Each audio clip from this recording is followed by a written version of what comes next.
Britain is changing.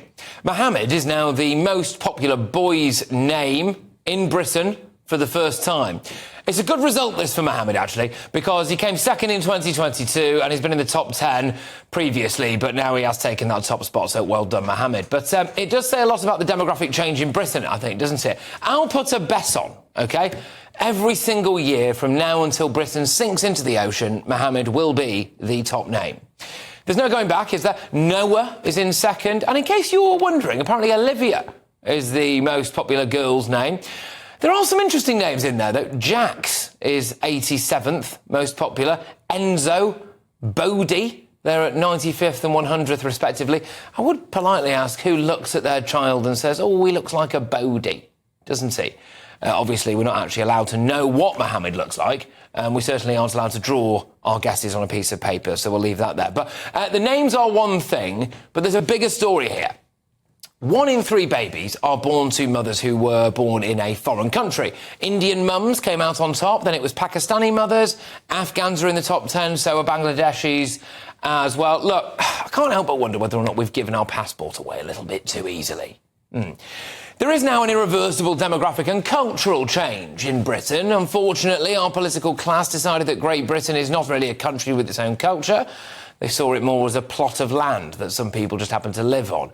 I don't think it will be long before you walk outside your front door, really, and you'd be forgiven for wondering what country you were actually really in. Let's get the thoughts of my panel this evening. We've got former Tory MP Anna Firth. We've also got the wonderful columnist and broadcaster Esther Krakow and the former Labour Party advisor Matthew Larser. Anna, welcome along. Great to have you on the show this evening. I'll start with you then. I mean, for me, the bigger stat, I suppose, really, is not so much the name Muhammed. It's more about the fact that 1 in 3 children, I think, now are born to mothers who were born outside of the UK. Are you concerned about the direction of travel here, do you think? Well, I am concerned, but the stat, Patrick, that I thought you were going to say, but you didn't, is that actually our birth rate, Brits are not reproducing. Yeah, that's what I was going to say. Our birth rate is now down to 1.44. That's the lowest on record. We are not replacing ourselves. The replacement rate, 2.1. We're miles away from that. That is the absolute elephant in the room here. We have an ageing population. That's the massive demographic change we've got. We've got a diminishing working population, and we are not reproducing ourselves. We have got to have... this is the elephant in the room, and no government really wants to tackle it. We have got to have more family-friendly policies to encourage people to actually have kids. I mean, over the last 5 years, 90% of population increase has been due to immigration. So we're not actually increasing naturally, which would be the preferable option. I mean, I think the whole sort of, yes, Muhammad is the most popular male name, but I think it's more of what it says about the culture. So it's some cultures are having more children than others. So 62% of births I think over the last 2 years were to ethnically white British people, but they make up over 80% of the population. So clearly there is a disconnect there. Some communities are having more children. I mean, you talked about 1 in 3 children being born to mothers that were not born in Britain. Well, most of those mothers are actually Romanian. Like the demographic, the highest number. Exactly. And the issue is the birth rate. Why are Brits having so few children? Why is it so expensive?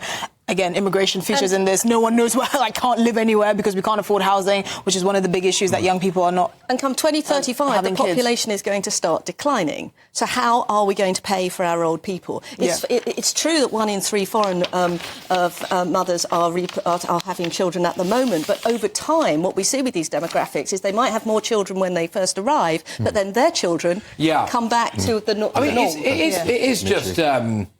There are just cultural differences when it comes to the average number of children that you tend to have, right? I mean, I was looking at this the other day, actually, and in Somalia, the average number of children is something like 8. Yeah, well, in Chad, it's like 7 or... I mean, there is also a conversation about certain groups of, like, certain communities having too many kids, which is... It's interesting because we can draw parallels with France. So Macron was talking about, you know, immigrants from mainly French West Africa, former French West Africa, that have, like, 6 kids. And because there's so much state support, they can have those 6 kids, but they're not having the best quality of life. And you can see similar parallels here in the UK, actually. There's certain communities that shouldn't be having more kids. At the moment, he's not said a word yet. Oh, don't worry. Nice to have you. It's always good to be with you. Are you when you see things like, OK, Muhammad is now the most popular boy's name in Britain, I suppose it I suppose it's a symbol of something, isn't it? Are you concerned by that at all? I'm not concerned. I'm not concerned by it because, what I am most concerned about is that Matthew is 137 on the list, and there are under 300 Matthews born last year. A fine name. But I think, but in all seriousness, I think you're absolutely right. I think you're both absolutely right. There is a big issue about the birth rate, and particularly the birth rate of people who are British, who are British born, and the reason for that is, as you say, we haven't had family-friendly policies. So weirdly, when you look at Europe, historically, people have thought, we remember when people assumed that people who were Catholic had more children than Protestants. Absolutely not the case now. The birth rate in Italy is appalling. Yeah. The rate is even lower than ours, but it's much higher in Scandinavia. Why? Because childcare is so much better, parental leave is so much better. So it's having family-friendly policies do make a difference, which is vital for the future of your economy. A lot of people are very concerned about the demographics, the cultural demographics and the racial demographics. Cultural shift, yeah. A lot of people are very concerned about it. Are you not? I think, Patrick, we're conflating two things here. I think there are people who've come here who are first or second generation who have been contributing to the country, part of the culture. That isn't the problem. The problem is the massive scale of immigration that we've had. And, I must sort of take my fair share of the blame. I've been part of the Conservative government, but I was only there for 2.5 years. But we were battling to get a handle on immigration. We were blocked at almost every turn by metropolitan lefty lawyers. Of course, we now have one actually in number 10. He voted against every measure that we came out with to control immigration. I think it's important. I think it's important Boris Johnson did also decide to absolutely throw the balls over, he is the real traitor. But I do think it's important to address the cultural shift as well, because it's not just about having human beings on a plot of land, on like this territory that have their own views or identities or whatever. We have to live together. There has to be being British has to mean something. Yeah. And I think the impact on the culture, for me, is actually quite concerning, because it's not just about having a sufficient birth rate.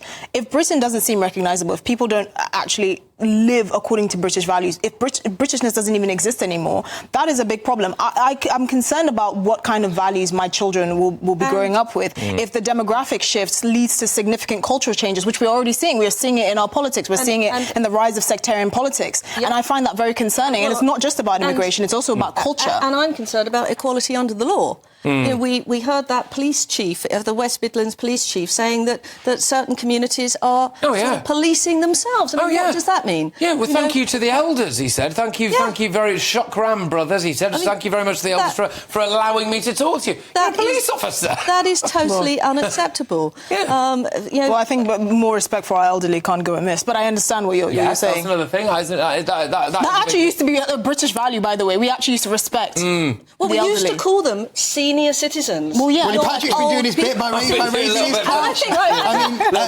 I might be the most senior citizen on that, so I'm all in favour of that. The two-child benefit cap, which people think is a cap on child benefit, but it's actually a cap on wider benefits. For if you have more than 2 children, you're claiming benefits. You don't get any extra benefits for the third. Labour has controversially kept this. There are many on the left who want to get rid of it. In yesterday's Scottish budget, Scotland is going to do its own thing to get rid of it. But one thing that it does do is stop anybody, whatever their background, who is not just having a child after child after child when they're not able to support it. Yeah, so do you think it's a concern that people maybe walk outside their front door sometimes, and if you didn't actually physically know you were in Britain, you might not know? Well, I mean, I get it, and most people don't know their neighbours 2 or 3 doors down, and if you watch any advert here in Britain, you think you're in Brazil, and I get it, and it's when we talk about immigration, we often talk about, there's so many people coming in. Who's leaving and who's replacing them? Yeah. And it's not like, the people that are coming in are Singaporean bankers who have historical ties to Britain and British values, for example. That's not the case. We know that since leaving the EU, most of the immigration has come from places like Nigeria and India and Pakistan. And that just, other than the physical demographic changes, which doesn't necessarily bother me as much as more like the culture and the values that these people have.